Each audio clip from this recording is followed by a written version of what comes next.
ಏನು ಮಾಡ್ತಿದ್ದೀಯ ತೇಜು? ಇದಾ ಅಮ್ಮ, ಏನಂತಂದರೆ ಯಾಕೆ ಫೆಬ್ರವರಿ 1ನೇ ತಾರೀಕನ್ನ ನೋಟ್ ಮಾಡ್ಕೊಳ್ತಾ ಇದ್ದೀನಿ ಅಂದರೆ, ನಮ್ಮೆಲ್ಲ ಸಮುದಾಯ ಆರೋಗ್ಯಾಧಿಕಾರಿಗಳಿಗೆ ತುಂಬ ಇಂಪಾರ್ಟೆಂಟ್ ಡೇ. ಯಾಕೆ ಅಂದರೆ ಅಖಿಲ ಕರ್ನಾಟಕ ಸಮುದಾಯ ಆರೋಗ್ಯಾಧಿಕಾರಿಗಳ ಸಂಘದ ವತಿಯಿಂದ ಮೈಸೂರಿನಲ್ಲಿ, ಅಂದರೆ ನಮ್ಮ ಅರಮನೆ ನಗರಿ ಮೈಸೂರಿನಲ್ಲಿ ಸಮಾವೇಶ ನಡೆಯುತ್ತೆ. CM ಬರ್ತಾ ಇದ್ದಾರೆ, ಎಲ್ಲರೂ ಅಧಿಕಾರಿಗಳೆಲ್ಲ ಬರ್ತಾ ಇದ್ದಾರೆ ಈ ಸಮಾವೇಶಕ್ಕೆ.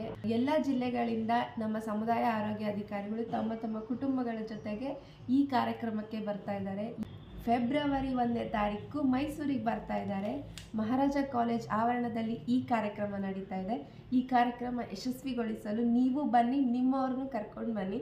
ಈ ಕಾರ್ಯಕ್ರಮ ಯಶಸ್ವಿ ಆಗಬೇಕು ಅಂತ ನಿಮ್ಮ ಹತ್ರ ಕೇಳ್ಕೊಳ್ತಿದ್ದೀನಿ. ನನ್ನ ಹೆಸರು ತೇಜಸ್ವಿನಿ, ಕಲಬುರ್ಗಿ ಸಮುದಾಯ ಆರೋಗ್ಯಾಧಿಕಾರಿ. ಫೆಬ್ರವರಿ 1 ಮೈಸೂರು ಮಹಾರಾಜ ಕಾಲೇಜ್ ಆವರಣದಲ್ಲಿ ಈ ಸಮಾವೇಶ ನಡೀತಿದೆ. ಬನ್ನಿ.